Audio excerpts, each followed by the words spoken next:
announced today or tomorrow. Sources close to the president have said Donald Trump reunited with his family yesterday, with his daughter Ivanka and son-in-law Jared Kushner to put the finishing touches on the pardon list.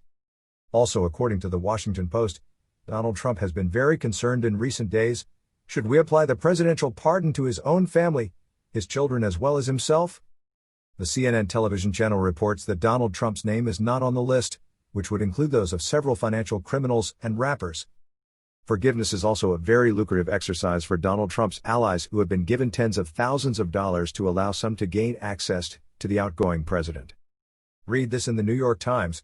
The newspaper speaks of a veritable market of forgiveness and grace which has developed in recent weeks. According to the Daily, a former campaign advisor to Donald Trump was awarded $50,000 in an attempt to obtain a presidential pardon for ex-CIA agent John Kiriakou, convicted of illegally disclosing secret defense information. Donald Trump, continues the New York Times, has always had an unorthodox approach to this presidential power.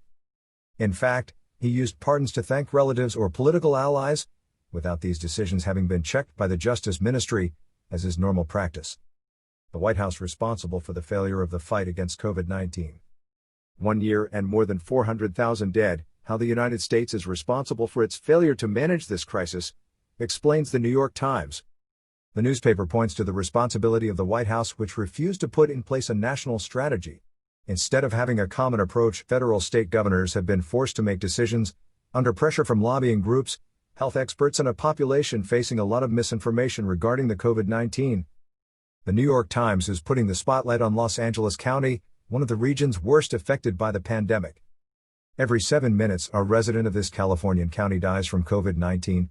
As new variants of the virus begin to circulate in this region, intensive care units are sold out. And the true infection rate could be much higher than official data, writes the New York Times. According to the newspaper, 1 in 3 residents of Los Angeles has been infected with COVID-19, the new caravan of Honduran migrants. The newspaper Prensa Libre speaks in its editorial of a dramatic flight of Hondurans who therefore took to the road once again to reach the Mexican border.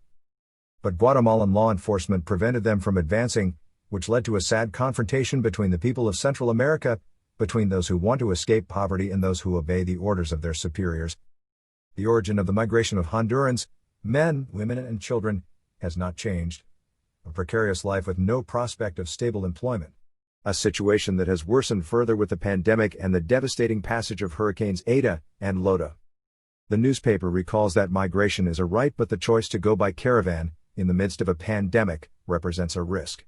Prensa Libre concludes its editorial by calling on the police to use proportionate force. Brazil has just launched its vaccination campaign. Brazil has therefore become the 52nd country in the world to start vaccination against COVID-19, writes Folha de São Paulo. Front page photo of Monica Calazans, a black nurse in São Paulo, the first Brazilian to receive the coronavirus vaccine. Also among those who received priority injections was the Vanuso Costa Santos Native American. Comment from the governor of São Paulo, who brought the start of the vaccination campaign forward by a week. This is the triumph of life against deniers.